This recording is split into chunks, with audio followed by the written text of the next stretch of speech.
And of course, sa kabilang panig naman, Joan Duguna and Jonah Dolorito, two high-flying and hard-hitting spikers starting this match para kay Coach Cromwell Garcia. My name is Anton Ross, and with us once again, former Lady Spiker and national team captain Mika Reyes. Good morning, Mika.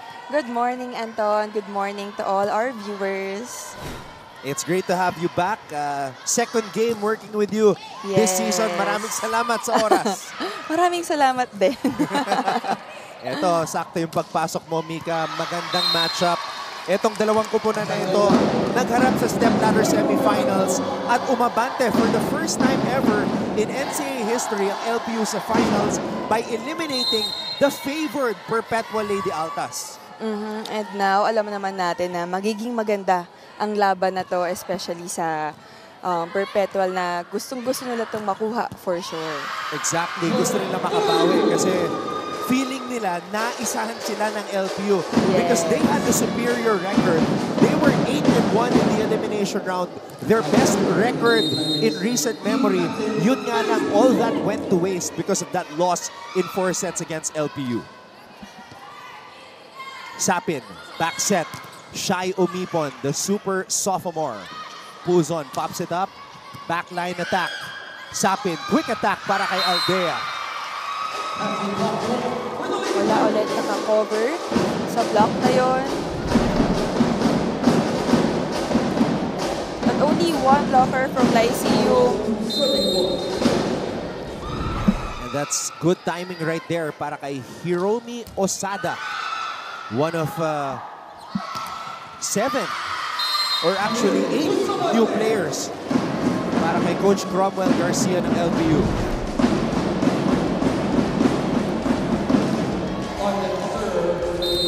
There's that hit by Camille Bustamante.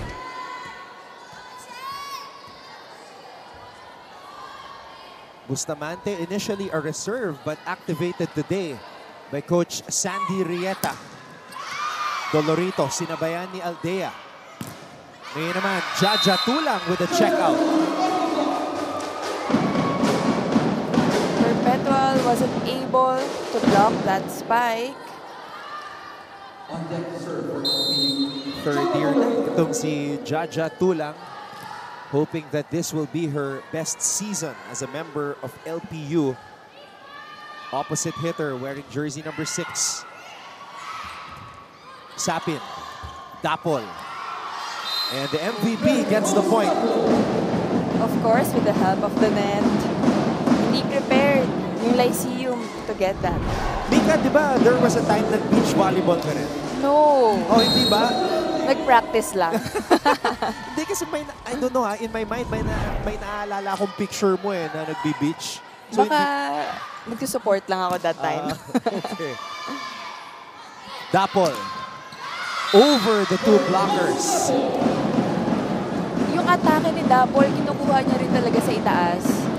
Pinapaltok niya sa taas, kaya nakakaibabaw siya sa kanyang blockers. Mary Rose Dapol, reigning MVP and also a beach volleyball athlete. Dolorito, dug up by Umipon. Sapin. Free ball mapupunta sa LPU. Puzon to Jaja Tulang. Quick set. Ang ganda ng timing. Ang ganda ng set. Let's check the replay. Walang ready na mag-block sa back quick na yon. Akala nila ibibigay sa running attack. Now, Mika, you were telling me before we went live na naging teammate mo si Venice Puzon. Yes, last year. We call her Be Nice. Be Nice. Yes. As her seniors, lagi siyang pinagtitripan. Okay, tawagin natin siyang Be Nice. So that's a new nickname for us because here in the NCAA, she's known as Ming Ming Puzon. I know. Pero bagay sa kanya yung Ming Ming, ha? Kasi very quiet girl.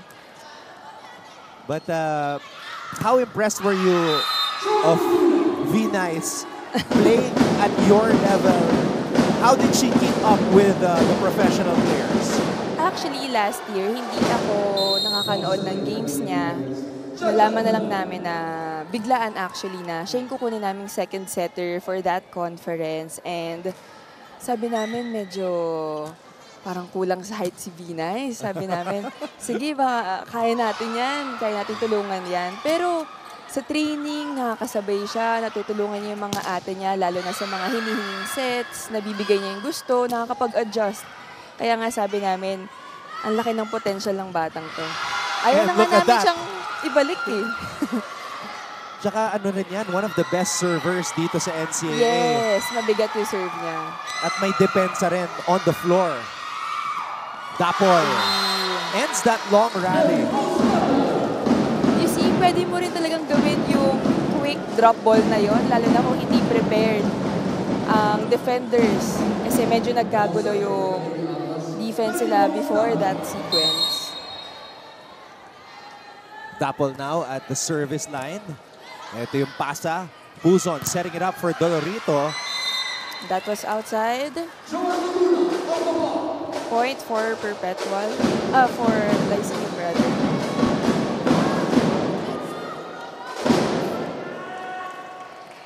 LPU, of course, aside from Buzon, has two very strong spikers in Doguna and Dolorito. Doguna targeting Dapol. Sapin, binigay kay Omipon. Good cover. Sapin sends it back to the LPU side. Akala ni Andal, outside na yung drop ball na yon. She was there. Miscalculation lang talaga. Matatapak yung mga rookies nitong LPU. Hard Bio Oh, yes. and Hiromi Osada, the two middle blockers. Check ball by Omipon. Shai Omipon, one of the top scorers as well. As a rookie, she averaged 17 points per match. So, laking bagay nun as a rookie. She was named Rookie of the Year in Season 98.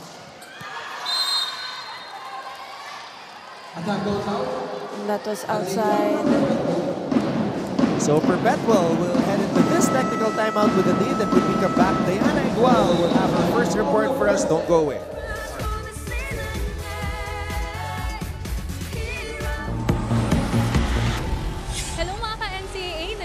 Tayo ngayon sa Philol Eco Oil Center kung saan magaganap ang opening ceremony ng NCAA Season 99 Women's Volleyball Tournament. At kikilalanin po natin ang mga players ng ating 10 member schools. I am Lizala Nieves for NCAA Season 99. It's official! Last weekend ay opisyal na ngang nagbukas ang Men and Women's Volleyball Tournament ng NCAA Season 99. NCAA fans, welcome back to the volleyball action between the Perpetual Lady Altos versus the LPU Lady Pirates, where we go into a rematch that's been brewing since last season's knockout game. On one sideline here, we have head coach Sandy Rieta, who's known to be one of the calmest coach here in this league. Nang makausap ko nga siya kanina, he told me that it is important that he is this way dahil he reflects his players at para kalmado at hindi rin malatid ang kanyang mga manlalaro during the game. Now, it's quite different naman for head coach Romuald Garcia dahil he tends to be more strict with his players. But despite yung pagiging stricto niya, pinapaalala niya ang kanyang mga manlalaro na hindi sila nagkakalayo ng age. And because of this, at the end of the day, they all still understand each other as a team. Anton and Mika? Thank you very much for that report, Diana. Pretty much describing yung demeanor ng ating mga coaches dito and the contrast of styles and personalities.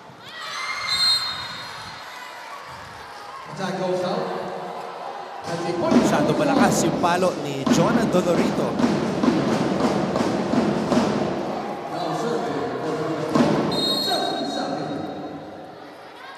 Ming-Ming versus Min-Min. Yan ang matchup ng ating mga setters. I love the nicknames. Yung nickname, yung real name kasi niya, Jasmine. Jasmine Sapin. So, Min-Min. Min-Min naman. So, Min-Min versus Ming-Ming. Dolorito, medyo nahihirapan na makapag-provide ng attack. Sapin. Oh! Straight to the net. From their previous match, si Dolorito naka 20 points. Kaya markado talaga itong si Jonah Dolorito.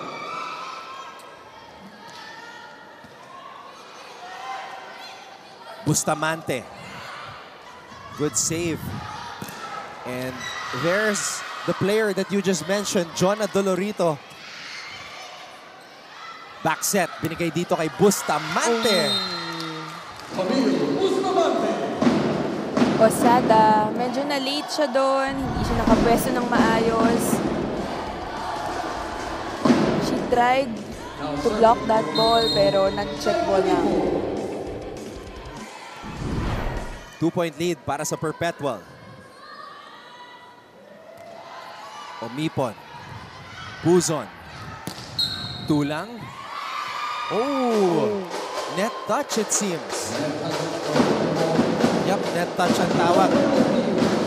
Nakuha na ni Osada ang middle blocker ng Perpetual pero sumabit lang sa net. Dolorito. Hindi muna jump serve si Dolorito. Hinahanap muna siguro yung timing kung kailan niya yung gagawin. Samantala, the reigning MVP, Mary Rose Dapol. Simple spike lang. And from their previous match, meron siyang 20 points.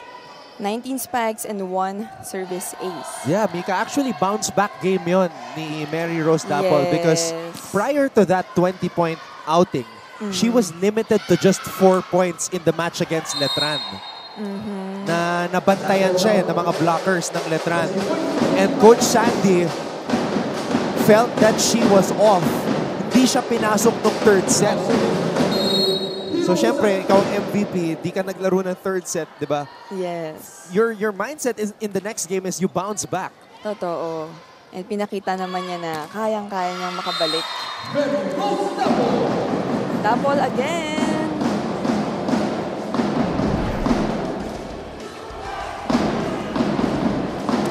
You know, Anton, tingin ko magiging labanan ng mga outside spikers to. I agree. Because you have Omipon and Dapol. Sa kabila naman, Doguna and Dolorito. Yes. Parehong malalakas.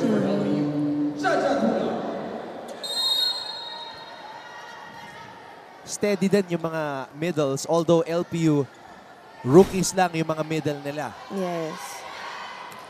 Omipon. Puzon. Nothing there for Bio. Dapol again. Tuloy pa rin ang rally. Redania. Can't ground it. Sapin to Dapol. Wow! Targeting that cross court.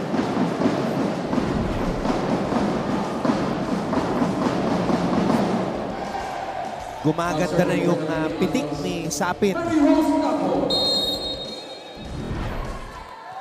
Good chemistry with Mary Rose Dapol. Puzon setting it up for Doguna. Good target by Doguna. Alam niyang nakaabang sa cross court. Kaya this time, down the line naman.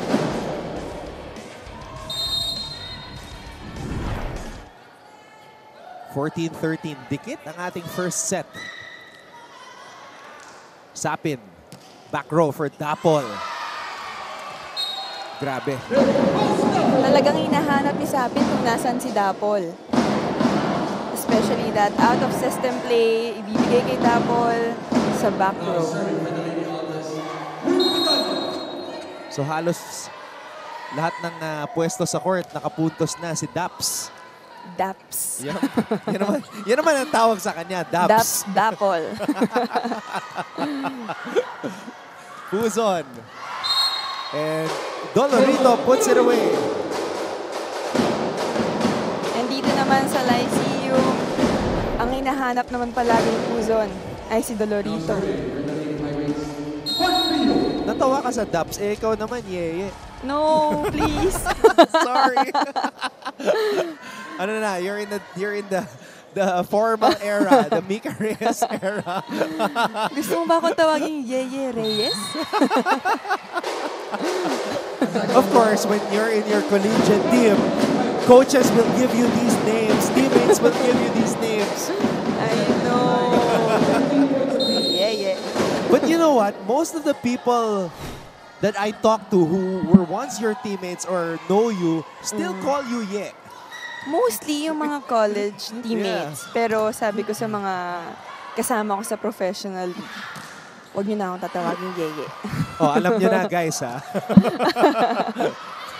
Puzon setting it up.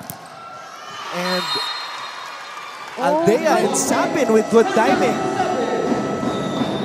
And Perpetual takes back the lead. They are on top by 1.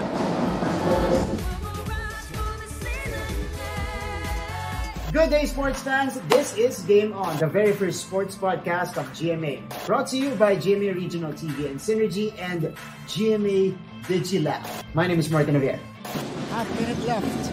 Shot clock is down to 4. Manalini. Kaboom! Let's talk about anything and everything about sports. I am Coach Hammer Martin Antonio. Ang pinaka-key to be a very good shooter, to be able to score, is repetition. Makakasama din natin ang inyong mga iniidolo o paboritong atleta mula rin. Alright, Mika, let's take a look at Perpetual's previous match. This was also a highly anticipated matchup between two Final Four contenders. Pero nanaig dito ang Perpetual. Yes, with their 12 big blocks and 5 only for Perpetual. Pero nakabawi naman sila sa kanilang digs and errors. Sa LPU naman, tinalo nila ang Arellano, a team that also wants to make it back to the Final Four. Free ball, mapupunta sa LPU. Puzon, back set. Running attack. And Osada is able to put it away. Puzon activating her middle blockers as early as now. And doing a good job too. Osada and Bio making an impact para sa Lady Pirates. Puzon. Good serve. Bustamante. Iniwasan yung mga blockers. Puzon setting it up. This is gonna be big. Somehow, LPU keeps it alive. Babalik ang bola sa Perpetual. Andal. Binigay kay Umipon over the blockers. Now, Doguna has to hit it from the back row. Shy. Off the block. Kitang-kita mo yung approach ni Umipon. Talagang gustong-gusto niyang basagin yung blocker.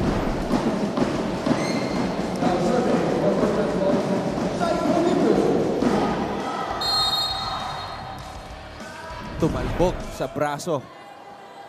Palabas. Perpetual. Up by 1. Puzon. Back row. She had 3 options. Good effort though by Perpetual.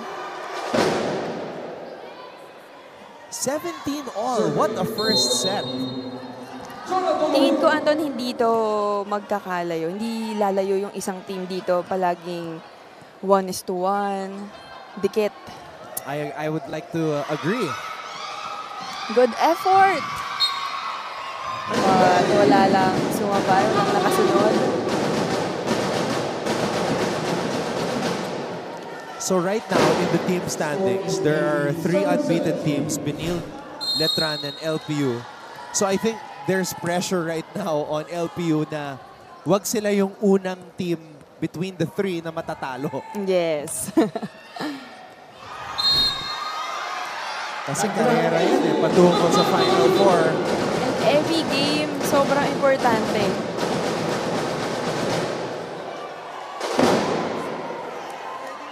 Coach Sandy Rieta calls a timeout. Frustrated kasi 3 straight points yan para sa LPU. Lalamang tayo, error tayo service. Error tayo. Dapat dari-diretso. Hindi ko lamang tayo dalawa sa service tayo error. Diba? Yung blocks natin, ganun pa rin. Dalawa pa lang yan, no? Kapitan natin, dari-diretso tayo. Hindi pwedeng gagawa at mag-error, Dari-diretso tayo.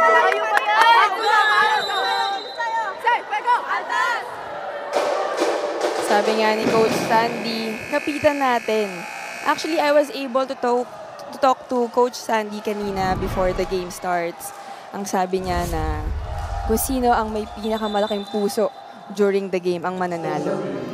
And I think mamaya, kung dikit pa yung score sa endgame, MVP, Mary Rose Dapol, siya magdadala dito sa Perpetual. Yes. Especially with this momentum that she has now coming off that 20-point outing. Eto na siya. Speaking of. Eto naman ang sasagot. Doguna. Sapin to Daps. Oh, that was a tight set. Sinubukan gawa ng paraan ni Dapol pero nag-error lang. But then again, kailangan pa rin magsimula sa good dig and good set. This is 4 straight points now for LPU. Lady Pirates on a roll. Dolorito. Omipon. Sapin. To Bustamante. Osada. Free ball. Mapupunta sa Perpetual. They have to score. They still can't. Osada with a single block. Bantay na bantay ni Osada. Ang middle blocker ng Perpetual. Kanina pa hindi lumalagpas eh. Kanina niya pa sinasabayan talaga. That was a Mika Reyes-like block. Hey, tama na yung sumusunod sa instruction. Very good. Yan. Very good. Diba? Just na. Basa tapos set play. Hindi pa tapos yan. Sigurado tayo. Sigurado. Laban.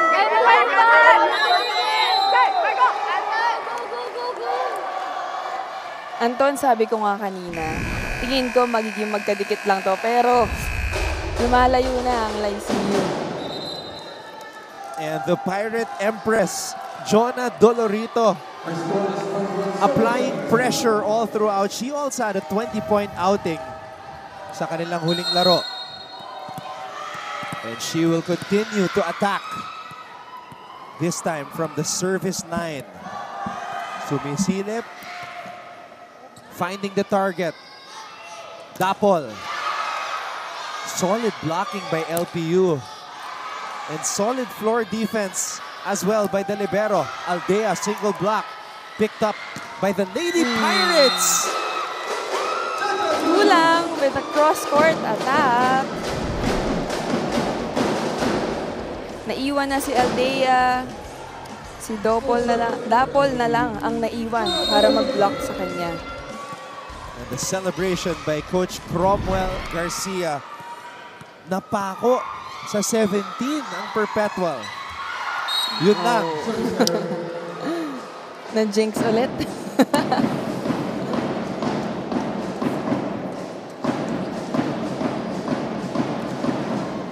Now serving with the lady on this present update. 6 straight points bago nag-stop yung run. Pero sarili nila yung nag-stop ng run, but they get back a point here. Another good set from Puzon. Napaniwala niya ang middle blocker na ibibigay ito sa back quick. And si Dapol lang ulit yung nag-block sa opposite. Mahirap na tira yun, ha? Yes, nagawan pa ng paraan. Puzon was on her knees. Effective set by Sapin. Kanina, puro outside spikes lang. Pero ngayon, nasa-set na rin siya sa gitna.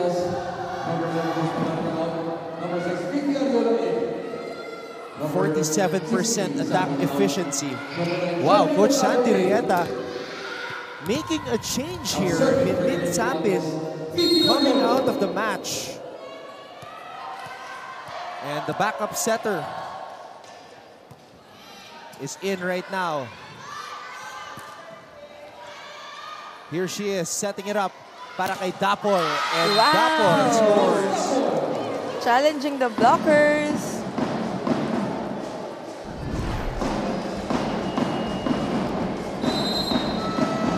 And that's pressure, coming in and setting up Dapol. Sinasabi ko kanina, hey, yung langis dito ha, kapita niya, hiwakan mo Diyos. Yun lang naman yung proporsyentuhan. Hey, pareceive ako. Ning, bilisan mo to ha, bilisan mo. Ako nga, mabilis to mabilis. Okay, ito, tsaka ito lang tayo. Hey, intention ha! Intention!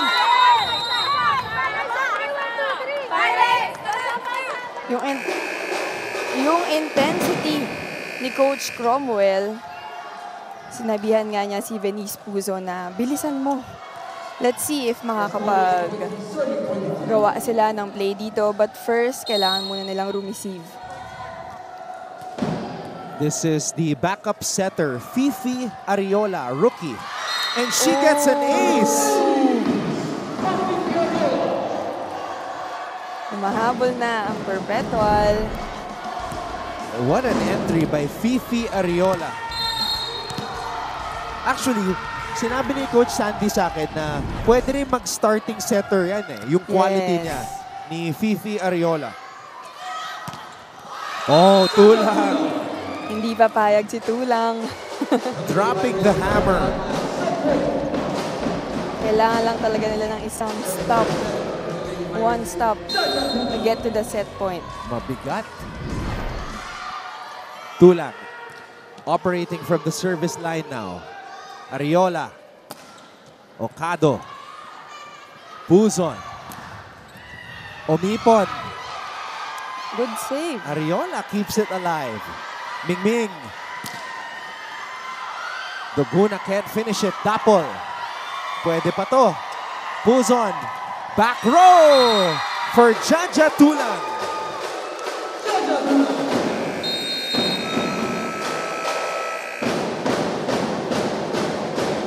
And the LPU Lady Pirates take the opening set 25-21. Magbabalik po kami para sa set number 2.